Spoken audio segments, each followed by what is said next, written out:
ಈ ಅಲ್ಲಮ ಪ್ರಭು ಕೊನೆಯವರೆಗೂ ಕೂಡ ಯಾವ ಗುಹೇಶ್ವರನ ಅಂತ ಇದ್ರು ಆ ಗುಹೇಶ್ವರ ಸತ್ತ ಅಂತ ಒಂದು ದಿನ ಹೇಳ್ತಾರೆ. ಯಾವ ತಾಯಿಯ ಜೊತೆ ನಾನು ಇದ್ದೇನೆ ಕಾಳಿದೇವಿ ಅಂತ ಹೇಳಿ ರಾಮಕೃಷ್ಣ ಪರಮಹಂಸ ಅಂತ ಇರ್ತಾರೋ, ಒಂದು ದಿನ ಆ ತಾಯಿ ಕತ್ತನ್ನೇ ಕಡದೆ ಈಗ ನನಗೆ ನಿಜ ಗೊತ್ತಾಯ್ತು ಅಂತ.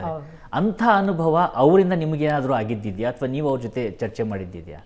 ನನ್ನ ಅಪ್ಪನ ಜೊತೆಗೆ ಈಗ ವಾಸ್ತವಿಕ ನನಗೆ 94 ನಾನು ಬಿಟ್ಟು ಹೋಗುವಾಗ ನಿಮಗೆ ನಾನು ಹೇಳಿದೆ ನನಗೆ ಮತ್ತು ಅವರಿಗೆ ಎಷ್ಟು ಆತ್ಮೀಯ ಸಂಬಂಧ ಅಂತ.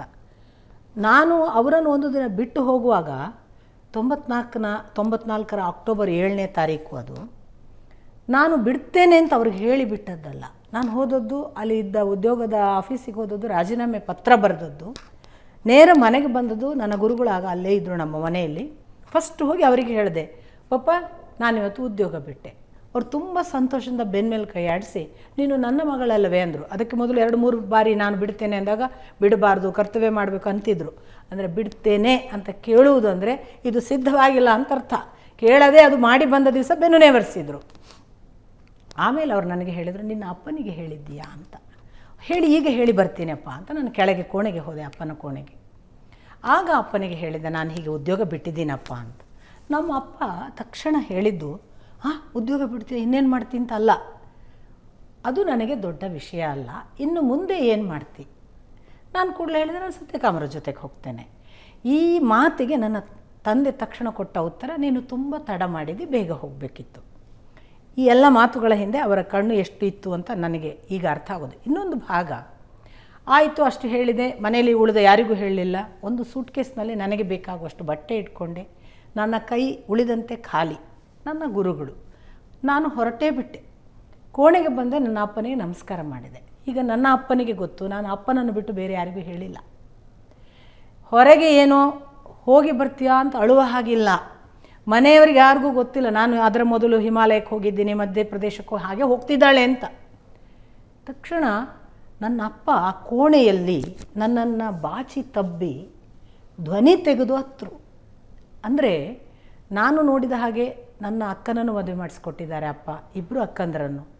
ಅವರ ಕಣ್ಣಲ್ಲಿ ಒಂದು ನೀರು ಬಂದು ಅವರು ದುಃಖಿತರಾದದ್ದು ನಾನು ನೋಡಿಲ್ಲ, ಗೊತ್ತಿಲ್ಲ ಅವರಿಗೆ. ಏಕಾಂತಲ್ಲಿ ಅವರು ಹತ್ತಿದ್ರೆ ನನಗೆ ಗೊತ್ತಿಲ್ಲ. ನನಗೆ ಅಳು ಬರ್ತಿಲ್ಲ. ಆಗ ನಾನೇನು ಅಳ್ತಿಲ್ಲ. ನನ್ನ ಅಪ್ಪ ಬಿಕ್ಕಿ ಬಿಕ್ಕಿ ದುಃಖಿಸಿ ಅಳುವಾಗ ಧ್ವನಿ ಕೂಡ ಹೊರಗೆ ತೆಗೆದು ಹತ್ತದನ್ನು ನೋಡಿದ್ದು ಪ್ರಥಮ ಬಾರಿ. ಅಷ್ಟು ಮಾಡಿದರು. ಮೈ ನೇವರ್ಸಿದ್ರು, ಹೋಗಿ ಬಾ ಅಂದರು, ಕಳಿಸಿದರು. ನನಗೆ 25, ಅವರು 55. ಅಷ್ಟಕ್ಕೆ ನನ್ನನ್ನು ಕಳಿಸಿ ಹೊರಗೆ ಬರುವಾಗ ಅವ್ರು ಮತ್ತೆ ನಗ್ತಿರಬೇಕು, ಯಾರಿಗೂ ಗೊತ್ತಾಗಲಿಕ್ಕಿಲ್ಲ. ಅದನ್ನು ಮಾಡುವಾಗ ಬಹುಶಃ ನೀವು ಹೇಳಿದ ಆ ಡೆತ್ ನನ್ನಲ್ಲಿ ಸಂಭವಿಸಿ ಆಗಿತ್ತೋ ಏನೋ. ಯಾಕೆಂದರೆ ನನಗೆ ಒಂದೇ ಒಂದು ದಿನ ಅಪ್ಪ ಅಮ್ಮ ನೆನಪಾಗಿಲ್ಲ. ನಾನು ಹೊರಟ ಮೇಲೆ ಒಂದೇ ಒಂದು ದಿನ ನಾನು ನನ್ನ ಗುರುಗಳಿಗೆ ಹೇಳಲಿಲ್ಲ, ನಮ್ಮ ಅಪ್ಪ ಅಮ್ಮನ ಹತ್ರ ಕರ್ಕೊಂಡು ಹೋಗು ಅಂತ. ಯಾವತ್ತೂ ಕೂಡ ಅಂದರೆ ಈ ಮಾನಸಿಕವಾಗಿ ನಮ್ಮ ಒಳಗೆ ಯಾವುದೋ ಒಂದು ಈ ಮೋಹದ ಭಾಗವಾಗಿ ಯಾವ ಸಂಬಂಧಗಳಿರ್ತವೆ ಅವೆಲ್ಲ ಕತ್ತರಿಸಿ ಶ್ರಾದ್ದ ಮಾಡ್ತಾರೆ ಸ್ವಾಮಿಗಳು ಅಂತಾರಲ್ಲ, ಆ ಶ್ರಾದ್ದ ಅನ್ನುವ ವಿಧಿವಿಧಾನ ಇಲ್ಲದೆಯೇ ನನ್ನಲ್ಲಿ ಅದನ್ನು ನಡೆಸಿಬಿಟ್ಟಿದ್ರು ಅಂತ ಕಾಣ್ತದೆ, ಇಬ್ಬರು ಸೇರಿ, ಗುರುಗಳು ಮತ್ತು ಅಪ್ಪ. ಹಾಗಾಗಿ ಆ ಸಾವು ಆಗಲೇ ಸಂಭವಿಸಿರಬೇಕು. ನಾನು ಅನೇಕ ಸಂದರ್ಭಗಳಲ್ಲಿ ವೇದಿಕೆಯಲ್ಲಿ ಭಾಷಣ ಮಾಡುವಾಗ ಹೇಳ್ತಿದ್ದೆ, ನಾನು ಬನ್ನಂಜೆ ಗೋವಿಂದಾಚಾರ್ಯರ ದಿವಂಗತ ಮಗಳು ಅಂತ. ಆಗಲೇ ಆ ಕಾರಣ ಹಾಗೆ ಮೋಹವನ್ನು ದಾಟುವಂಥ ಭಾಗವಾಗಿ ಖಂಡಿತ ಇಬ್ಬರು ಕೆಲಸ ಮಾಡಿದ್ದಾರೆ. ಈಗ 90ನೇ ವರ್ಷದ ಸಂಭ್ರಮದಲ್ಲಿದ್ದರು, ಸದೇಹವಾಗಿದ್ದಿದ್ರು. ಅಕಸ್ಮಾತ್ ಏನಾದರೂ ಅವರು ಈಗ ನಿಮ್ಮ ಜೊತೆಯಲ್ಲಿ ಕೂತ್ಕೊಂಡು ಮಾತನಾಡ್ತಿದ್ರೆ ಯಾವ ಪ್ರಮುಖವಾದಂಥ ಇವತ್ತಿನ ವಿಚಾರವನ್ನು ಇಟ್ಟುಕೊಂಡು, ಈಗ ಆ ಕಾರ್ಯಕ್ರಮದ ಬಗ್ಗೆ ಇರ್ಬೋದು ಅಥವಾ ನಿಮ್ಮಲ್ಲಾದಂಥ ಬೆಳವಣಿಗೆ, ಬದಲಾವಣೆ ಅಥವಾ ತಟಸ್ಥತೆ, ಯಾವುದೇ ವಿಚಾರ ಇರ್ಬೋದು, ಒಂದು 2-3 ಸಂಗತಿಯನ್ನು ನೀವು ಏನಾದರೂ ಅವ್ರಿಗೆ ಹೇಳಬೇಕಂದಿದ್ರೆ ಏನು ಹೇಳ್ತಿದ್ರಿ? ಈಗ ಏನು ಮಾತನಾಡ್ತಿದ್ರಿ? ನೋಡಿ, ನನಗೆ ಮತ್ತು ನನ್ನ ಅಪ್ಪನಿಗೆ ಒಂದು 30 ವರ್ಷಗಳ ಈ ಅವಧಿಯಲ್ಲಿ ನಾನು ಗುರುಗಳ ಹತ್ರ ಹೋದ್ಮೇಲೆ ಒಂದು ದೊಡ್ಡ ಒಂದು ಗೆರೆ ಅಥವಾ ಕಂದಕ ನಿರ್ಮಾಣ ಆಯಿತು. ಏನು ಅಂತಂದರೆ, ಅವರ ಉಪನ್ಯಾಸದ ಅವಧಿಯೆಲ್ಲ ಮಧ್ವ ಮತಕ್ಕೆ ಸಂಬಂಧಪಟ್ಟ ಮಾಧ್ವ ವಲಯದ ಶಿಷ್ಯ ಸಮೂಹದಲ್ಲಿ ಹೆಚ್ಚು ಬೆರೀತಿದ್ರು ನಮ್ಮ ಅಪ್ಪ. ನಾನು ಅದಕ್ಕೆ ಪೂರ್ವದಲ್ಲಿ ಹೇಳಿದ್ದೆಲ್ಲ ನಾನು ನೋಡಿದ್ದು ಇಸ್ಲಾಂ, ಕ್ರಿಶ್ಚಿಯನು, ಸಕಲ ಜಾತಿಯ ವಿಶೇಷ ವಿಷಯಗಳನ್ನು ನಾನು ಮಾತಾಡಿದ ಅಪ್ಪನನ್ನು ನಾನು ನೋಡಿದ್ದು. ಆ ನಂತರ ಅವರು ಅಂದರೆ ಏನಾಗುತ್ತೆ, ಬರ್ತಾ ಒಬ್ಬ ವ್ಯಕ್ತಿಯನ್ನು ನೀವು ನಮ್ಮವರು ಹೇಳುವಂತಹ ಒಂದು ಗುಂಪು ಉಂಟಾಗುತ್ತೆ. ಅಂಥ ಗುಂಪಿಗೆ ಬಲಿಯಾದರು ಅಂತ ನನಗೊಂದು ಒಳಗೆ ಅನ್ನಿಸ್ತಿತ್ತು. ಅವರು ಅದನ್ನು ನಾನು ಮತ್ತು ಅವರು ಭೇಟಿಯಾದಾಗೆಲ್ಲ ನಾನು ಆ ಅಸಮಾಧಾನವನ್ನು ಅವ್ರಿಗೆ ಹೇಳ್ತಿದ್ದೆ. ಅಪ್ಪ, ಮೊದಲಿನ ಅಪ್ಪ ಅಲ್ಲ ನೀವು. ನೀವು ಬದಲಾಗಿದ್ದೀರಿ. ನಾನೇನು ಬದಲಾಗಿದ್ದೇನೆ ಮಗಳೇ, ನಾನು ಹಾಗೇ ಇದ್ದೇನೆ.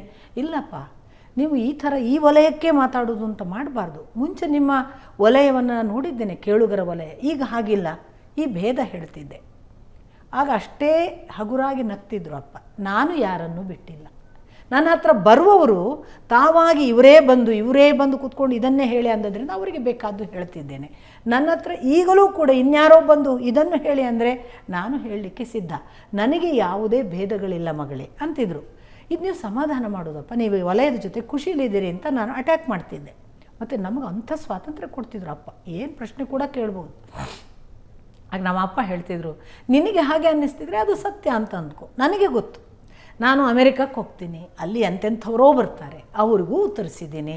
ಇನ್ಯಾರೋ ನನ್ನಲ್ಲಿ ಬೆಂಗಳೂರಿನಲ್ಲಿ ಬಂದಾಗ ನೀನು ನೋಡುವಂತಹ ಒಂದು ಗುಂಪು ಬರುತ್ತೆ, ಅವ್ರಿಗೆ ಬೇಕಾದ್ದು ಉತ್ತರ ಕೊಡ್ತೀನಿ.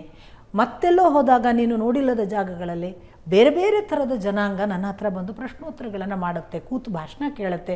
ಎಷ್ಟೋ ಜನ ಟಚ್ ಹೇಲ್ ಮಾಡ್ಕೊಂಡವ್ರು ಯಾವುದೋ ಜಾತಿಯವರು ಇದ್ದಾರೆ. ನಾನು ಎಲ್ಲರಿಗೂ ಸ್ಪಂದಿಸಿದ್ದೇನೆ ಮಗಳೇ, ನಂದೇನು ವ್ಯತ್ಯಾಸ ಇಲ್ಲ. ಹೀಗೊಂದು ಚರ್ಚೆ ನಡೀತಿತ್ತು. ಇದು ಬಿಟ್ಟರೆ ಈಗ ಅವ್ರ ಕಾಲಾನಂತರದಲ್ಲಿ ನನಗೆ ನಾನು ಅವರ ಆಬ್ಸೆನ್ಸ್ ಫೀಲ್ ಮಾಡೋದು ಎಲ್ಲಿ ಅಂದರೆ, ನಾನು ಆ ಪೂರ್ವದಲ್ಲಿ ಅವರನ್ನು ಪ್ರಶ್ನೆ ಕೇಳಿದ್ನಲ್ಲ, ಆ ಹೊತ್ತಿಗೆ ಅವರ ಶಾಸ್ತ್ರೀಯ ನಡೆಯ ಯಾವ ಓದನ್ನು ನಾನು ಮಾಡಿರಲಿಲ್ಲ. ಭಗವದ್ಗೀತೆ ಇರ್ಬೋದು, ರಾಮಾಯಣ ಇರ್ಬೋದು, ಮಹಾಭಾರತ ಇರ್ಬೋದು, ಉಪನಿಷತ್ ಅಲ್ಪ ಸ್ವಲ್ಪ ಪಾಠಗಳನ್ನು ನನ್ನ ಗುರುಗಳು ಮಾಡಿದರು. ವೇದವನ್ನು ನಾನಾಗಿ ಓದ್ತಾ ಇರುವಂತಹ ಸ್ವಲ್ಪ ಭಾಗ ಕೂಡ ಆಗ ಮಾಡಿರಲಿಲ್ಲ. ಈ ಪುರಾಣಗಳನ್ನು, ಈಗ ಒಂದು 8-10 ಪುರಾಣಗಳನ್ನು ನಾನು ಸ್ವಾಧ್ಯಾಯದಿಂದ ನಾನೇ ಓದ್ತಾ ಇದ್ದೆ, ನನಗೆ ಅರ್ಥ ಮಾಡ್ಕೋತಾ. ಇದು ಯಾವುದೂ ಮಾಡದೆ ನಾನು ಅವರ ಜೊತೆಗಿದ್ದೆ. ಅವರ ಕಾಲಾನಂತರ ನೋಡಿ ಅವರದೇ ಪರಿಣಾಮ ಅಂತ ನನಗೆ ಈಗ ಅನಿಸೋದು. ಯಾಕೆಂದರೆ ಕೊರೋನಾ ಕಾಲಕ್ಕೆ ಭಗವದ್ಗೀತೆಯನ್ನು ಪಾಠ ಮಾಡಬೇಕಾದಂಥ ಒಂದು ಅನಿವಾರ್ಯತೆ ನನ್ನ ಕಲ್ಲಳ್ಳಿಯ ಮಕ್ಕಳ ಮುಂದೆ ಬಂದಾಗ, ಈ ಮಕ್ಕಳು ನನ್ನನ್ನು ಹೇಳು ಅಂದರೆ ಏನು ಹೇಳೋದು ಗೊತ್ತಾಗೋದಕ್ಕೆ ಭಗವದ್ಗೀತೆ ಪುಸ್ತಕ ಇಟ್ಕೊಂಡಿದ್ದೆ ನಾನು, ಅವರದ್ದೇ ಭಗವಂತನ ನಲ್ನುಡಿ ಅನುವಾದವನ್ನು. ಅಲ್ಲಿವರೆಗೆ ಸಂಸ್ಕೃತ ಶ್ಲೋಕ ಬಿಡಿಸಿ ಗೊತ್ತಿಲ್ಲ, ಅರ್ಥ ಮಾಡುವಷ್ಟು ಸಂಸ್ಕೃತ ಅಲ್ಲ, ಅಕ್ಷರ ಬರಲ್ಲ. ಕೂತ್ಕೊಂಡು ಆ ಮಕ್ಕಳಿಗೆ ಅಪ್ಪನ ಅರ್ಥ ಓದೋದು, ಇದಿರಬಹುದು. ನನ್ನ ಹತ್ರ ಡಿಕ್ಷನರಿ ಕೂಡ ಇಲ್ಲ. ದಿನಕ್ಕೆ 3 ಶ್ಲೋಕ ಪಾಠ ಮಾಡೋಕ್ಕೆ ಶುರು ಮಾಡಿದೆ. 6 ಮಕ್ಕಳು ಕೂತ್ಕೊಂಡು ಕೇಳ್ತಿದ್ರು. ಈ 3 ಶ್ಲೋಕ ಪಾಠ ಮಾಡ್ತಾ ದಿನಕ್ಕೆ 3 ಒಂದು ಅಧ್ಯಾಯ ಆಗ್ತಾ ಬರುವಾಗ ಅದು ಯಾವುದೋ ಕಾರಣಕ್ಕೆ ಅಪ್ಪ ಹೇಗಿದ್ದಾರೆ ಅಂತ ಅವ್ರಿಗೆ ಫೋನ್ ಮಾಡಿದೆ ನಾನು. ಫೋನ್ ಮಾಡಿದಾಗ ಅಪ್ಪ, ಕೊರೋನಾ ಕಾಲ ಆದ್ದರಿಂದ ಪರಸ್ಪರ ಭೇಟಿ ಆಗಲಿಕ್ಕೆ ಸಾಧ್ಯ ಇಲ್ಲದ ಒಂದು ಸಂದರ್ಭ, ನೀನು ಚೆನ್ನಾಗಿದೆಯಲ್ಲ, ನಾನು ಚೆನ್ನಾಗಿದ್ದೀನಿ, ಎಲ್ಲ ಮಾತು ಆದಮೇಲೆ ಅಪ್ಪ ಹೀಗೊಂದು ನಡೀತಿದೆ. ನಾನು ಅನಿವಾರ್ಯ ಕಾರಣವಾಗಿ ಸಂಸ್ಕೃತವೇ ಗೊತ್ತಿಲ್ಲದಿದ್ದರೂ ಕೂಡ ಮಕ್ಕಳ ಸಮಯವನ್ನು ಹೇಗಾದರೂ ಮಾಡಿ ಕಳಿಬೇಕಲ್ಲ ಅವರಿಗಾಗಿ ನಾನೀಗ ಭಗವದ್ಗೀತೆ ಹೇಳೋಕ್ಕೆ ಶುರು ಮಾಡಿದ್ದೇನೆ ಮತ್ತು ಹೀಗೀಗ ಅರ್ಥ ಮಾಡಿಸ್ತಿದ್ದೀನಿ. ಅದಕ್ಕೆ ನಾನು ಭಾವಿಸುವುದು ನಿಮ್ಮ ಅನುವಾದವನ್ನು. ಬಟ್ ನನಗೆ ತಪ್ಪೋ ಸರಿಯೋ ಗೊತ್ತಿಲ್ಲದೆ ಹೇಳ್ತೇನೆ. ಹೇಳುವಾಗ ನನ್ನ ಒಳಗೆ ಹೇಳ್ತದೆ, ಇದು ಸರಿಯಲ್ಲ, ಇದು ಸರಿ. ನನ್ನ ಒಳಗಿನ ಆ ಆದೇಶಕ್ಕನುಗುಣವಾಗಿ ಅರ್ಥ ಹೇಳ್ತೇನೆ ಹೊರತು ಒಂದು ಡಿಕ್ಷನರಿ ನೋಡಿ ಇಷ್ಟರವರೆಗೆ ಮಾಡಿಲ್ಲಪ್ಪ. ನಮ್ಮ ಅಪ್ಪ ತಕ್ಷಣ ಏನು ಹೇಳಬೇಕು ಅಲ್ಲಿಂದ ಫೋನ್ನಲ್ಲಿ, ನೀನು ಇದನ್ನು ಹೀಗೆ ಮುಂದುವರಿಸು, ನಿನಗೆ ಇನ್ನು ಮುಂದೆ ಸಂಸ್ಕೃತ ಕೂಡ ಒಲಿಯುತ್ತದೆ. ನೋಡಿ, ನಾನು ಈಗ ಭಾವಿಸೋದು ಆ ದಿವಸ ಅವರ ಧ್ವನಿಯ ಮೂಲಕ ತನ್ನ ಶಕ್ತಿಯನ್ನು ದಾಟಿಸಿರಬೇಕು. ಇಲ್ಲದೆ ಹೋದರೆ ನನಗೆ ಈಗ ಅರ್ಥ ಆಗುವ, ಆಗ ಏನೂ ಅರ್ಥ ಆಗದೆ ಈಗ ಅರ್ಥ ಆಗುವ ರೀತಿ, ಯಾವ ಸಂಸ್ಕೃತ ಶ್ಲೋಕವನ್ನು ಕೊಟ್ಟರೂ ಪದಭೇದ ವ್ಯತ್ಯಾಸ ಮಾಡದೆ ತಪ್ಪು ದೋಷಗಳಿಲ್ಲದೆ ಓದಲಿಕ್ಕಾಗುವ ಸ್ಥಿತಿ, ಇದೆಲ್ಲವನ್ನು ಅವಲೋಕನ ಮಾಡುವಾಗ ಅನಿಸುತ್ತೆ ಒಬ್ಬ ವ್ಯಕ್ತಿ ದೂರದಿಂದ ಧ್ವನಿಯ ಮೂಲಕ ಕೂಡ ದಾಟಿಸ್ತಾನೆ. ಹೀಗೊಂದು ಆಶೀರ್ವಾದ ಮಾಡಿದ್ರ ಪರಿಣಾಮ ನನಗೆ ಈಗ ಏನಾಗ್ತಿದೆ ಅಂದರೆ, ನಾನು ಮಹಾಭಾರತದ ಎಷ್ಟೋ ಸಂಗತಿಗಳನ್ನು, ರಾಮಾಯಣದ ಕೆಲವು ಪ್ರಶ್ನೆಗಳನ್ನು, ಭಗವದ್ಗೀತೆಗೆ ಬರುವಾಗ ಕೆಲವು ಶ್ಲೋಕಾರ್ಥಗಳನ್ನು, ಇನ್ಯಾವುದೋ ಇಂಟರ್ಪ್ರಿಟೇಷನ್ನ ಸಂದರ್ಭಗಳು ಬಂದಾಗ ಕೃಷ್ಣನ ವಿಷಯದಲ್ಲಿ ನನಗೆ ತಕ್ಷಣ ಶ್ರೀಮದ್ ಭಾಗವತ ಮಾತಾಡುವಾಗ ಇದು ಹೀಗಲ್ಲ ಅರ್ಥ, ಅಪ್ಪ ತಪ್ಪು ಹೇಳಿದ್ದಾರೆ ಅನ್ನುವ ಎಷ್ಟೋ ಕಾಂಟೆಕ್ಸ್ಟ್ಗಳು ಬಂದಿವೆ ನನಗೆ. ಅಪ್ಪ ತಪ್ಪು ಹೇಳಿದ್ದಾರೆ ಅಂತ ಹೇಳುವಾಗ ಸರಿಯಾದದ್ದೊಂದು ಹೇಳಬೇಕಲ್ಲ, ಅದು ನನ್ನ ಒಳಗೊಂದು ಹೊಳಿತಿತ್ತು. ಇದು ಸರಿಯಾದದ್ದು, ನಮ್ಮ ಅಪ್ಪ ಹೇಳಿದ್ದು ಸರಿಯಲ್ಲ ಅಂತ. ನಾನು ಇವತ್ತು ವೇದಿಕೆಯಲ್ಲಿ ಅಪ್ಪ ಹೀಗೆ ಹೇಳಿದ್ದಾರೆ, ನನಗೆ ನನ್ನ ಭಿನ್ನಾಭಿಪ್ರಾಯಗಳಿವೆ, ನಾನು ಅದನ್ನು ಒಪ್ಪೋದಿಲ್ಲ, ನನಗೆ ಹೀಗೆ ಕಾಣ್ತದೆ ಅಂತ ಹೇಳ್ತೇನೆ. ಆಗ ಒಳಗೊಳಗೆ ಅನ್ನಿಸ್ತದೆ, ಅಪ್ಪ ಪಕ್ಕಕ್ಕಿದ್ದಿದ್ರೆ, ಅಪ್ಪ ಇದು ಹೌದಪ್ಪ ನನಗೆ ಹೀಗೆ ಅನ್ನಿಸ್ತದೆ, ನೀವು ಇದು ಹೇಳಿದ್ದು ಸರಿಯಲ್ಲ ಅನ್ನಿಸ್ತದೆ, ನನಗೆ ಹೀಗೆ ಅನ್ನಿಸೋದು ತಪ್ಪ ಅಥವಾ ನೀವು ಹೇಳಿದ್ದು ಸರಿಯಾ? ಅವರು ಎಷ್ಟು ಮುಕ್ತರಿರ್ತಿದ್ರು ಅಂದರೆ, ಖಂಡಿತಕ್ಕೂ ಕೂಡ ನನ್ನ ಅಪ್ಪ ನನಗೆ ಹೇಳ್ತಿದ್ರು, ಮಗಳೇ ನನ್ನ ಅರ್ಥಕ್ಕಿಂತ ನಿನ್ನ ಅರ್ಥ ಚೆನ್ನಾಗಿದೆ ಹೇಳುವಷ್ಟು ದೊಡ್ಡವರು ಅವರು. ಅಥವಾ ಒಂದು ವೇಳೆ ಅವರ ಅರ್ಥಕ್ಕಿಂತ ಭಿನ್ನವಾದ ನನ್ನ ಅರ್ಥವನ್ನು, ಮಗಳೇ ಇದನ್ನು ಹೇಳು, ಏನು ತಪ್ಪು, ನನ್ನ ಅರ್ಥದ ಹಾಗೆ ನಿನ್ನ ಅರ್ಥ, ವೇದಕ್ಕೆ ಒಂದೇ ಅರ್ಥ ಇಲ್ಲ ಮಗಳೇ. ನನ್ನ ಹತ್ರ ಅವರೇ ಹೇಳಿದ್ದು ಒಂದು ದಿನ, ವೇದಕ್ಕೆ ಒಂದೇ ಅರ್ಥ ಇಲ್ಲ ಮಗಳೇ, ಯಾರು ಅದನ್ನು ಹೇಗೆ ಅರ್ಥೈಸುವಾಗ ಅದು ಅವರಿಗೆ ಹೇಗೆ ತೆರೀತದಲ್ಲ ಅದು ವೇದ. ಆದ್ದರಿಂದ ವೇದ ಇದೆ ಅಂತ ಅದಕ್ಕೆ ಖಚಿತವಾಗಿ ವ್ಯಾಖ್ಯಾನ ಮಾಡಿ ಇದನ್ನು ಬಿಟ್ಟು ಇನ್ನೊಂದು ಅರ್ಥ ಹೇಳಬಾರ್ದು ಅನ್ನುವನು ವೇದವನ್ನೇ ತಿಳಿದಿಲ್ಲ ಅಂತ ಹೇಳಿದರು ಅವರು. ಹಾಗಾಗಿ ಅಪ್ಪ ಬಹಳ ನಾನು ಮಿಸ್ ಮಾಡೋದು ಇಂಥ ಸಂದರ್ಭಗಳಲ್ಲಿ. ಶ್ರೀಮದ್ ಭಾಗವತದಲ್ಲಿ ಸಮುದ್ರಗಳ, ಸಪ್ತ ಸಮುದ್ರಗಳ ಉಲ್ಲೇಖ ಮಾಡುವಾಗ ಅಪ್ಪ ಮೊದಲು ಅವರು ಇಲ್ಲಿ ಬರುವಾಗ ಮೊಸರಿನ ಸಮುದ್ರ ಅಂತಾರೆ, ಇಲ್ಲಿ ಬರುವಾಗ ಹಾಲಿನ ಸಮುದ್ರ ಅಂತಾರೆ, ಆ ಬಳಿಕ ತುಪ್ಪ ಅಂತಾರೆ. ಇದು ಅಪ್ಪನ ವಿವರಣೆ ಅಷ್ಟೇಯ. ವೇದವ್ಯಾಸರು ಅದನ್ನೇ ಉಲ್ಲೇಖ ಹೇಳುವಾಗ ಕ್ರೊನಾಲಜಿಕಲಿ ಹೇಳುವಾಗ ವೇದವ್ಯಾಸರು ಮೊದಲು ಇಲ್ಲಿ ಅದನ್ನು ಮೊಸರು, ಆ ಬಳಿಕ ಹಾಲು ಹೀಗೆ ಹೇಳ್ತಾರೆ. ನಾನು ಅದನ್ನು ಕ್ರೊನಾಲಜಿಕಲಿ ಯಾರೋ ಬರೆದಿಡುವಾಗ ಮಾಡಿದ ತಪ್ಪು ಅಥವಾ ಶ್ರುತ ಪರಂಪರೆಯಲ್ಲಿ ಆದ ದೋಷ ಇರ್ಬೋದು. ನನ್ನ ಅಪ್ಪ ಇದ್ದಿದ್ರೆ ಕೇಳ್ತಿದ್ದೆ ಅಂತ ಹೇಳಿ ಎಲ್ಲ ಕಡೆ ಹೇಳ್ತೇನೆ, ಇದು ಹಾಲಿನ ಸಮುದ್ರ, ಅಲ್ಲಿಂದ ಮೊಸರಾಗ್ತದೆ, ಆ ಬಳಿಕ ತುಪ್ಪವಾಗಿ ಅದು ಉದಕದ ಸಮುದ್ರ ಆಗ್ತದೆ. ಇದು ಕ್ರೊನಾಲಜಿಕಲಿ ಅದರ ಪ್ರೋಸೆಸ್ಸಿಂಗ್ನ ದೃಷ್ಟಿಯಿಂದಲೂ ಒಂದು ಆಧಾರ ಭರಿತವಾಗಿ ಹೇಳ್ಬೋದು ನಾವು. ಸಾಧಾರಣವಾಗಿ ಹಾಲಾದದ್ದೇ ಆನಂತರ ಮೊಸರು, ಆನಂತರ ಇದು ಅಂತ. ಇನ್ನೊಂದು ಅದಕ್ಕೆ ನನಗೆ ಸಿಕ್ಕಂತಹ ಉದಾಹರಣೆ ಅಥವಾ ಹೆಚ್ಚು ಸಮರ್ಥಿಸಲಿಕ್ಕೆ ಗ್ಲ್ಯಾಂಡ್ಸ್ನ ಒಟ್ಟಿಗೆ ನಾವು ಕಾಂಬಿನೇಷನ್ ಮಾಡಿ ಅದನ್ನು ಹೇಳುವ ಒಂದು ಕ್ರಮವನ್ನು ಅಪ್ಪವೇ ಆರಂಭಿಸಿದ್ದು. ಈ ಗ್ಲ್ಯಾಂಡ್ಸಲ್ಲಿ ಇಲ್ಲಿ ಬರುವಾಗ ಇಲ್ಲಿ ಇರುವ ಥೈಮಸ್ ಗ್ಲ್ಯಾಂಡ್ ಅದು ಏನನ್ನು ಉಂಟು ಮಾಡ್ತದೆ ಅಂತಂದರೆ, ಈ ಗ್ಲ್ಯಾಂಡಿನ ಕೆಲಸ ಬಿಳಿ ರಕ್ತ ಕಣವನ್ನು ಉತ್ಪನ್ನ ಮಾಡುವುದು. ನೋಡಿ, ಅಲ್ಲಿಗೆ ಅದು ಹಾಲಿಗೆ ಹೆಚ್ಚು ಸಮೀಪವಾಯಿತು. ಇಲ್ಲಿ ಬರುವಾಗ ಥೈರಾಯ್ಡ್ ಗ್ಲ್ಯಾಂಡ್ ಅದು ಏನು ಮಾಡ್ತದೆ ಅಂದರೆ ಪಾಸಿಟಿವ್ ನೆಗೆಟಿವ್ ಎನರ್ಜಿಯನ್ನು, ಹೈಪರ್ ಹೈಪೋವನ್ನು ಮಿಕ್ಸ್ ಮಾಡುವ ಒಂದು ಜಾಗ, ಎರಡು ಕೂಡುವ ಸ್ಥಳ. ಮತ್ತು ಮೊಸರು ಹಾಲು ಅನ್ನೋದು ಕೂಡಿದಾಗ ಮೊಸರಾಗೋದು ತಾನೆ. ಆ ದೃಷ್ಟಿಯಲ್ಲೂ ಅದಕ್ಕೆ ಒಂದು ಸಂವಾದಿಯಾಗಿ ಗ್ಲ್ಯಾಂಡ್ಸಿನ ವಿವರಣೆ ಇದೆ. ಇದನ್ನು ಹೇಳಿದಾಗೆಲ್ಲ ನಾನು ನಮ್ಮ ಅಪ್ಪ ಇರಬೇಕಿತ್ತು, ನಾನು ಅವ್ರ ಜೊತೆ ಹೀಗೊಂದು ಚರ್ಚೆ ಮಾಡ್ಬೋದಿತ್ತು. ಇಂಥದ್ದು ಅನೇಕ ಸಂದರ್ಭಗಳು ಬಂದಿವೆ, ಅಲ್ಲೆಲ್ಲ ಮಿಸ್ ಮಾಡ್ತೀನಿ. ಈಗ ಈ 90ನೇ ವರ್ಷದ ಕಾರ್ಯಕ್ರಮಗಳು ಇಲ್ಲಿ ಈಗ ಏನೇನು ಹಮ್ಮಿಕೊಂಡಿದ್ರಿ? ಈಗ ಆಗಸ್ಟಿಂದ ಏನೆಲ್ಲ ಶುರುವಾಗುತ್ತೆ? ಆಗಸ್ಟ್ 1ನೇ ತಾರೀಕು ಬೆಳಿಗ್ಗೆ 8ರಿಂದ ರಾತ್ರಿ 8ರವರೆಗೆ ಕಾರ್ಯಕ್ರಮ, 2ನೇ ತಾರೀಕು 3ನೇ ತಾರೀಕು ಕೂಡ ಹಾಗೆ.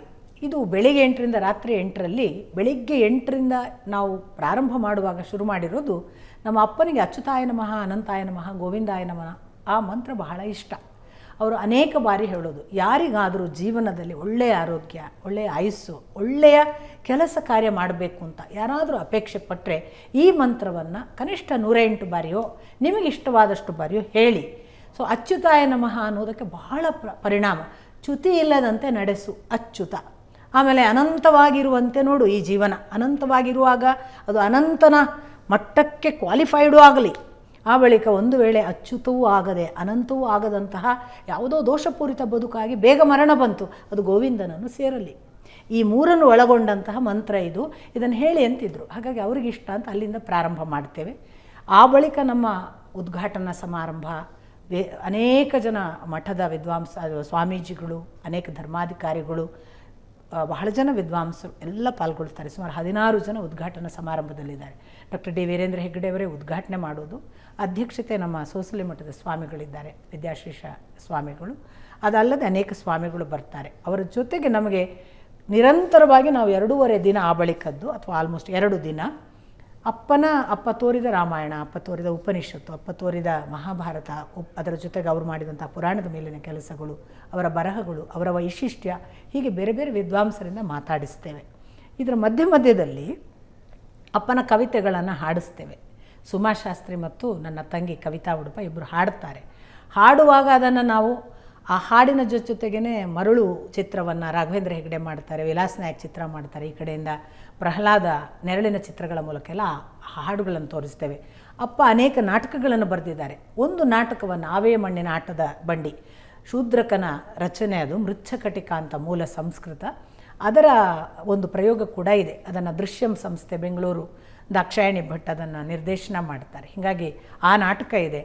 ನಮ್ಮ ತಂದೆಗೆ ಪೂರ್ವ ಪರಂಪರೆ ಒಂದಿದೆ. ನನ್ನ ಅಜ್ಜ ಪಡುಮುನ್ನೂರು ನಾರಾಯಣಾಚಾರ್ಯರು ಅಂತ, ಅವರು ಎಷ್ಟು ಕಷ್ಟದಲ್ಲಿ ಒಂದು ಸಂಸಾರವನ್ನು ಮಾಡಿ ಅಷ್ಟ ಮಠದ ಸ್ವಾಮಿಗಳಿಗೆ ಹೇಗೆ ಆಸ್ಥಾನ ವಿದ್ವಾಂಸರಾಗಿ ತನ್ನ ಜೀವಿತಾವಧಿಯಲ್ಲಿ ಏನೋ ಒಂದು ಪಾಡು ಇತ್ತು. ಒಂದು ಪಾಠ ಕೇಳಲಿಕ್ಕಾಗಿ ತನ್ನ ಮದುವೆಯಾದ ದಿನ ಹೆಂಡತಿಯನ್ನು ರಾತ್ರಿ ಎಲ್ಲರೂ ಮೊದಲನೇ ರಾತ್ರಿಗೆ ಹೆಣ್ಣು ಕಾಯ್ತಿರುವಾಗ ಗಂಡ ಬರ್ತಾನೆ ಅಂದರೆ ಬರಲೇ ಇಲ್ಲ. ಅವ್ರು 14 ವರ್ಷದ ಮೇಲೆ ಬಂದರು. ಅವ್ರು ಆವತ್ತು ರಾತ್ರಿ ಹೊರಟೋಗ್ಬಿಟ್ರು ಪಾಠ ಕೇಳೋಕ್ಕೆ. ಹಾಗೆ 14 ವರ್ಷದ ಮೇಲೆ ಮರಳಿ ಬಂದು ಅಥವಾ 12 ವರ್ಷದ ಮೇಲೆ ಮರಳಿ ಬಂದದ್ದು ಇವೆಲ್ಲವನ್ನು ಇಟ್ಟುಕೊಂಡು ನನ್ನ ಪಿತಾಮಹ ಅಂತ ಒಂದು ಪುಸ್ತಕ ನಾನು ಬರೆದಿದ್ದೀನಿ. ಅದನ್ನು ನಾಟಕ ರೂಪಾಂತರ ಮಾಡಿ ನಿರ್ದೇಶಿಸಿ ಅಭಿನಯಿಸ್ತಾರೆ ಸುಚೇಂದ್ರ ಪ್ರಸಾದ್. ಆ ನಾಟಕ ಇರುತ್ತೆ. ಅಪ್ಪನ ಹಾಡುಗಳು ಯಾವರಮಯ್ಯ ಕಡೆ ಗಣ್ಯನ ನೋಟ ನಿಮಗೆ ಗೊತ್ತು, ದ್ವಾದಶ ಸ್ತೋತ್ರದ ಅನುವಾದ ಭಾಗ ಎಲ್ಲ. ಅಂಥ ಹಾಡುಗಳನ್ನು ಇಟ್ಕೊಂಡು ಬನ್ನಂಜೆ ಸಂಜೀವ ಸುವರ್ಣ ಅಂತಿದ್ದಾರೆ, ಒಳ್ಳೆಯ ಯಕ್ಷಗಾನ ಕಲಾವಿದರು. ಅವರ ತಂಡ ಯಕ್ಷಗಾನವನ್ನು ಅಭಿನಯಿಸುತ್ತೆ. ಏಕಕಾಲದಲ್ಲಿ ರಾಮಚಂದ್ರ ಹಡಪದ ಅವರು ಅಪ್ಪನ ರಂಗಗೀತೆಗಳನ್ನು ರಾಗ ಸಂಯೋಜನೆ ಮಾಡಿ ಹಾಡ್ತಾರೆ. ಇದಲ್ಲದೆ ನಾವು ಅಪ್ಪನ ಭಗವದ್ಗೀತೆಯ ಅರ್ಥವನ್ನು ಇಟ್ಕೊಂಡು ಎಮ್ ಡಿ ಕೌಶಿಕ್ ಭಗವದ್ಗೀತೆಯನ್ನು ಮ್ಯಾಜಿಕ್ ಮಾಡಿ ತೋರಿಸ್ತಾರೆ. ಏಕ ವ್ಯಕ್ತಿ ಯಕ್ಷಗಾನ ತಾಳಮದ್ದಲೆ ಮೂಲಕ ದಿವಾಕರ್ ಹೆಗಡೆ ಅವರು ಭಾರತೀಯ ಅಂತನೋ ಅಥವಾ ಭಾರತ ಭೀಮ ಅನ್ನುವ ಅಪ್ಪನ ಭೀಮನ ಕಾನ್ಸೆಪ್ಟನ್ನು ಇಟ್ಕೊಂಡು ಏಕ ವ್ಯಕ್ತಿ ತಾಳಮದ್ದಲೆ, ಹೀಗೆಲ್ಲ ಅನೇಕ ವಿಷಯಗಳು ಅಲ್ಲಿ ಬರ್ತವೆ. ಒಂದು ಅಂಚೆ ಚೀಟಿಯನ್ನು ಕೂಡ ಅಪ್ಪನ ಹೆಸರಿನಲ್ಲಿ ಆವತ್ತು ಬಿಡುಗಡೆ ಮಾಡ್ತೀವಿ. ಇದರ ಜೊತೆಗೆ ನಾವು ಹಮ್ಮಿಕೊಂಡಿರುವ ಬಹಳ ಮುಖ್ಯವಾದ ಒಂದು ವಿಶೇಷ ಕಾಣಿಕೆ, ಅದು ನನಗೆ ಯಾಕೆ ಆ ಕಲ್ಪನೆ ಬಂತು ಗೊತ್ತಿಲ್ಲ. ಕಳೆದ 2 ವರ್ಷಗಳ ಹಿಂದೆ ನಾನು ಆ ಕಲ್ಪನೆಯನ್ನು ಹೆಚ್ಚು ಗಟ್ಟಿ ಮಾಡಿದ್ದು. ನನಗೆ ಕಲ್ಪನೆ ಬಂದಿದ್ದು MS ಧೋನಿಯ ಚಿತ್ರ ನೋಡಿದಾಗ, ಚಲನಚಿತ್ರ ನೋಡಿದಾಗ ನಮ್ಮ ಅಪ್ಪನ ಚಿತ್ರ ಹೀಗೊಂದು ಮಾಡಬೇಕು ಅಂತ. ಆ MS ಧೋನಿಯ ಥರದಲ್ಲಿ ಒಂದು ಬಯೋಪಿಕ್ಕನ್ನು 2.5 ಗಂಟೆಯ ಬಯೋಪಿಕ್ಕನ್ನು ಕೂಡ ನಾವು ಸಿದ್ಧ ಮಾಡ್ತಿದ್ದೇವೆ. ಅದು ಆಗಸ್ಟ್ 3ಕ್ಕೆ ಮಧ್ಯಾಹ್ನ ಪ್ರದರ್ಶನಗೊಳ್ಳುತ್ತೆ. ಇವಿಷ್ಟು ಆವತ್ತಿನ ಕಾರ್ಯಕ್ರಮವು. ಇದರ ಭಾಗವಾಗಿ ನಾವು ಈಗಾಗಲೇ ಭೇದೋಜ್ಜೀವನ ಅಂತ ಅವರು ಸಂಸ್ಕೃತದಲ್ಲಿ ಒಬ್ಬ ಎಡ್ವಿನ್ ಜೆರೋ ಅನ್ನುವ ಅಮೇರಿಕಾದ ಪ್ರೊಫೆಸರಿಗೆ 40ನೇ ವಯಸ್ಸಿನಲ್ಲಿ ಪಾಠ ಮಾಡಿದ್ದನ್ನು ಆ ಪ್ರೊಫೆಸರ್ ನಮಗೆ ಅವರ ಆಡಿಯೋವನ್ನು ಕಳಿಸಿದರು ಆ ಪಾಠದ್ದು. ಅದನ್ನು ಒಬ್ಬರು ವಿದ್ಯಾರ್ಥಿ, ಅಪ್ಪನ ವಿದ್ಯಾರ್ಥಿ ಅಕ್ಷರೀಕರಣಗೊಳಿಸಿ ಕೊಟ್ಟಿದ್ದಾರೆ. ಅದನ್ನು ಅನುವಾದ ಸಹಿತ ನಾವು ಭೇದೋಜ್ಜೀವನ ಅಂತ ಪುಸ್ತಕ ಪ್ರಕಟಣೆ, ಅವರ ಇಡೀ ಜೀವನ ಮತ್ತು ಅವರ ಪುಸ್ತಕ, ಅವರ ಪ್ರಶಸ್ತಿ ಎಲ್ಲ ವಿವರಗಳನ್ನೆಲ್ಲ ಬನ್ನಂಜೆ ಕೈಪಿಡಿ ಅಂತ ಒಂದು ಸಣ್ಣ ಪುಸ್ತಕ, ಇದೆರಡು ಪ್ರಕಟಣೆಯನ್ನು ಕೂಡ ಈ 90ರ ಅವಧಿಯಲ್ಲಿ ಮಾಡಿದ್ದೇವೆ. ಇದು ಸಾಮಾನ್ಯವಾಗಿ ನಿಮಗೆ ನಾನು ಹೇಳಬಹುದಾದ ಚಿತ್ರಣ. ಸೊ ಒಂದು ಅದ್ಭುತವಾದಂಥ ಕಾರ್ಯಕ್ರಮವನ್ನು ಸಿದ್ಧ ಮಾಡಿದ್ದೀರಿ. ಯಶಸ್ವಿ ಆಗೇ ಆಗುತ್ತೆ, ಅದರಲ್ಲಿ ಎರಡನೇ ಮಾತು ಕೂಡ ಇಲ್ಲ. ಈಗ ನಿಮ್ಮ ತಂದೆಯವರು ಬರೆದಂಥ ಕವನಗಳಲ್ಲಿ ಅಥವಾ ಹಾಡುಗಳಲ್ಲಿ ನಿಮಗೆ ಇಷ್ಟವಾದಂಥ ಯಾವುದಾದ್ರೂ ಕವನನ್ನು ಹಾಡನ್ನು ಒಂದನ್ನು ವಾಚನ ಮಾಡ್ಬೋದಾ? ನಾನು ಇಲ್ಲಿ ನನಗೆ ಕಂಠಪಾಠ ಯಾವುದೂ ಇಲ್ಲ, ಹಾಗಾಗಿ ನಾನು ಬಹಳ ಹೇಳಲಿಕ್ಕೆ ನನಗೆ ಒಂದು ಪ್ಯಾರ ಒಂದು ನುಡಿ ಆ ಥರ ನನಗೆ ಅಷ್ಟು. ಕನಕದಾಸನ ಮನೆಗೆ ಕನ್ನ ಹಾಕಿದ ಕಳ್ಳ ಕನಕ ಸಿಗಲಿಲ್ಲ ಅಂತ, ಇದು ಒಂದು ಬಹಳ ಲಕ್ಷ್ಮೀಶ್ ತೋಳ್ಪಾಡಿ ಬಹಳ ಮೆಚ್ಚುವ ಕವಿತೆ. ಕನಕದಾಸರ ಮನೆಗೆ ಕನ್ನ ಹಾಕಿದ ಕಳ್ಳ ಕನಕ ಸಿಗಲಿಲ್ಲ, ಎರಡು ಅರ್ಥದಲ್ಲಿ ಕನಕ ಸಿಗಲಿಲ್ಲ ಅವರಿಗೆ. ಈ ಕನಕದಾಸ ಸಿಗಲಿಲ್ಲ, ಆ ಕನಕವೂ ಸಿಗಲಿಲ್ಲ, ಈ ಥರದ. ಆಮೇಲೆ ತುಂಬ ಪನ್ನುಳ್ಳಂತಹ ನಾನು ನಿಮಗೆ ಬಹುಶಃ ಒಂದು ಹಾಡನ್ನೇ ನಾನು ಕಳಿಸಿಕೊಡ್ತೇನೆ, ಯಾಕೆಂದರೆ ನನ್ನ ತಂಗಿಯೇ ಹಾಡಿದ್ದಾಳೆ. ಒಂದು ಹಾಡನ್ನು ನೀವು ಬೇಕಿದ್ರೆ ಬಳಸ್ಬೋದು. ಹೇಗೆ ಅವರು ಹಳ್ಳಿಯ ಹುಡುಗಿ ಪೇಟೆಗೆ ಹೋದಳು, ಸೋಮವಾರ ಸಂತೆ ಅಂತ ಪ್ರಾರಂಭ ಆಗುತ್ತೆ ಆ ಕವಿತೆ. ಹೋದ ಹುಡುಗಿ ಬರಲೇ ಇಲ್ಲದೆ ಇದ್ದಾಗ ಹೋದಳು ಎಲ್ಲಿಗೆ, ಅಲ್ಲಿ ಇಲ್ಲಿ ಅವರು ಇವರು ಏನಾದರೂ ಮಾಡಿದ್ರ, ಇವಳು ಹೊಸ ಹುಡುಗಿ ಇಲ್ಲಿವರೆಗೆ ಪೇಟೆಗೆ ಬಂದವಳಲ್ಲ, ನಿಮ್ಮಾಣೆಗೂ ಹೇಳ್ತೇನೆ ತುಂಬ ಕೋಮಲ, ಇವಳು ಏನಾದರೂ ಅಲ್ಲಿ ಇಲ್ಲಿ ಹೋಗಿ ನಾಪತ್ತೆ ಆಗಿಬಿಟ್ಟಳ ಅನ್ನುವ ಗಾಬರಿಯಿಂದೆಲ್ಲ ಪ್ರಾರಂಭ ಆಗುವ ಕವಿತೆ ಕಡೆಗೆ ಹೇಳುತ್ತೆ, ಇಲ್ಲ ಅವಳೊಂದು ವೇಳೆ ನಮಗೆ ಸಿಗದೇ ಇದ್ದರೆ ನಮಗೆ ಬಹಳ ನಷ್ಟ, ಅವಳು ತುಂಬ ನಮಗೆ ಬೇಕಾದವಳು. ಅದಕ್ಕೆ ಅವ್ರು ಏನು ಮಾಡ್ತಾರೆ, ಒಂದು ಘೋಷಣೆ ಮಾಡ್ತಾರೆ, ಈ ಹುಡುಗಿಯನ್ನು ಎಲ್ಲಿಯಾದರೂ ನೀವು ಕಂಡರೆ ಹುಡುಕಿ ಕೊಡಿ, ಹುಡುಕಿ ಕೊಟ್ಟವರಿಗೆ ಒಂದು ಬಹುಮಾನ ಇದೆ, ಏನು ಅಂದರೆ ಹುಡುಕಿ ಕೊಟ್ಟವರಿಗೆ ನಮ್ಮ ಹುಡುಗಿ. ಹೀಗೊಂದು ಕವಿತೆ. ಏನು ಅರ್ಥ ಆಗುತ್ತೆ ಹುಡುಕಿ ಕೊಟ್ಟವರಿಗೆ ನಮ್ಮ ಹುಡುಗಿ ಅಂದರೆ? ಹಾಗಾದರೆ ಅದರ ಅಧ್ಯಾತ್ಮದ ಅರ್ಥಕ್ಕೆ ನೀವು ಬಂದರೆ ಇದು ಒಂದು ಕೋಮಲವಾದ ಜೀವ. ಹಳ್ಳಿಯ ಹುಡುಗಿ ಅಂದರೆ ಮತ್ಯಾರೂ ಅಲ್ಲ, ಜೀವ. ಈ ಜೀವ ಹೊಸದಾಗಿ ಪೇಟೆಗೆ ಬಂದಿದೆ, ಈ ದೇಹದ ಮುಖಾಂತರ ಇಂದ್ರಿಯಗಳ ಸಂತೆಗೆ ಬಂದಿದೆ. ಆದ್ದರಿಂದ ಇದು ಸೋಮವಾರ ಸಂತೆ. ಸೋಮವಾರ ಅಂದರೆ ಸೋಮ ಅಂದರೆ ಚಂದ್ರ, ಚಂದ್ರ ಮನಸ್ಸಿಗೆ ಸಂಬಂಧಪಟ್ಟವ, ಇಂದ್ರಿಯಗಳಿಗೆ ಸಂಬಂಧಪಟ್ಟವ. ಈ ಇಂದ್ರಿಯಗಳ ಲೋಕಕ್ಕೆ ಬಂದು ಬಿಟ್ಟಿದೆಯಪ್ಪ, ಇದು ತುಂಬ ಪಾಪದ ಕೋಮಲವಾದ ಶುಭ್ರ ಜೀವ. ಬಂದದ್ದು ಏನಾಗಿದೆ, ಈ ಪೇಟೆಯ ಗದ್ದಲದಲ್ಲಿ ಕಳೆದು ಹೋಗಿದೆ, ಅವನನ್ನು ಮರೆತಿದೆ. ಈ ಕಳೆದು ಹೋದದ್ದನ್ನು ಹುಡುಕ್ತಾ ಇದೆ. ಯಾವುದು? ಒಳಗೆ ಇರುವ ಇನ್ನೊಂದು ಎಚ್ಚರ ಮಾಡುವ ಕೋಳಿಯೋ, ಕುಹು ಕುಹು ಕೂಗುವ ಕೋಗಿಲೆಯೋ ಒಂದು ಇದೆಯಲ್ಲ ನಮ್ಮ ಒಳಗೆ ಎರಡು, ಆ ಆತ್ಮ ಕೂಗಿಗೆ ಅದು ಹುಡುಕ್ತಿದೆ, ಇದು ಸಿಕ್ತಿಲ್ಲ. ಈಗ ಈ ಒಳಗಿರುವ ಇನ್ನೊಂದು ಏನು ಅನೌನ್ಸ್ ಮಾಡ್ತಿದೆ ಅಂದರೆ, ಹುಡುಕಿದರೆ ಕೊಡಿ, ಸಿಕ್ಕರೆ ನಮಗೆ ತಂದು ಕೊಡಿ ಅಂತ ಹೇಳ್ತಿದೆ. ತಂದು ಕೊಟ್ಟರೆ ನಾವು ನಿಮಗೇ ಕೊಡ್ತೇವೆ ಅಂತ ಅಪ್ಪ ಘೋಷಿಸುವಾಗ ಅಪ್ಪನಿಗೆ ತುಂಬ ಖಚಿತ ಭರವಸೆ. ಈ ಹುಡುಗಿ, ಈ ಜೀವ ಅವನಿಗಲ್ಲದೆ ಬೇರೆ ಯಾರಿಗೂ ಸಿಗಲ್ಲ. ಸಿಕ್ಕರೆ ಅವನಿಗಲ್ಲದೆ ಇನ್ಯಾರಿಗೆ ಸಲ್ಲಬೇಕು. ಆದ್ದರಿಂದ ನಮ್ಮ ಹುಡುಗಿ ನಿಮಗೆ ಈ ಥರದ, ಅಂದರೆ ನಿಮಗೆ ಅಧ್ಯಾತ್ಮ ಅಂತ ಹೇಳ್ತಿದ್ದಾರೆ ಅಂತಲೇ ಗೊತ್ತಾಗದ ಒಂದು ಜನಪದ ಹಾಡಿನ ಹಾಗೆ ಇದೆ ಅದು. ನಾನೊಂದು ಅರ್ಥಗಳನ್ನಷ್ಟೇ ಇಟ್ಕೊಂಡು ಹೇಳಿದೆ, ಯಥಾರ್ಥ ವಾಕ್ಯ ತುಂಬ ಚೆನ್ನಾಗಿದೆ. ಮುದುಕಿಯ ಮನೆ ಅನ್ನುವ ಹಾಡು ಕೂಡ ಹಾಗೆ. ಅಲ್ಲೂ ಅಂಥ ಅದ್ಭುತ ಅರ್ಥಗಳನ್ನುಳ್ಳ ವಿಶೇಷ ಪರಿಭಾಷೆಗಳನ್ನು ಬಳಸಿದ, ಸಾಮಾಜಿಕರಿಗೆ ಸಾಮಾಜಿಕ ಅರ್ಥ ಆಗಬಹುದಾದ, ಆಧ್ಯಾತ್ಮಿಕ ವಲಯಕ್ಕೆ ಹೋದರೆ ಅದಕ್ಕೆ ಕರ್ಕೊಂಡು ಹೋಗಬಲ್ಲ ಅನೇಕ ಕವಿತೆಗಳಿವೆ. ನಿಮಗೆ ಸ್ಯಾಂಪಲ್ ಬೇಕಾದರೂ ಕೊಡ್ಬೋದು, ಅಥವಾ ಬೇಕಾದಷ್ಟು 10 ಹಾಡುಗಳನ್ನು ನಾವು ಈ ಥರದ್ದನ್ನು ಆಯ್ಕೆ ಮಾಡಿ, ರಾಗ ಸಂಯೋಜನೆ ತುಂಬ ಚೆನ್ನಾಗಿ ಗುರುರಾಜ್ ಮಾರ್ಪಳ್ಳಿ ಎಲ್ಲ ಮಾಡಿದ್ದಾರೆ, ಕೆಲವು ಸುಮಾಶಾಸ್ತ್ರಿ ಮಾಡಿದ್ದಾರೆ, ತುಂಬ ಚೆನ್ನಾಗಿವೆ. ನಾನು ಬೇಕಿರೋ ಒಂದು ಸ್ಯಾಂಪಲನ್ನು ನಿಮಗೆ ಕೊಡ್ಮಾಡುವ.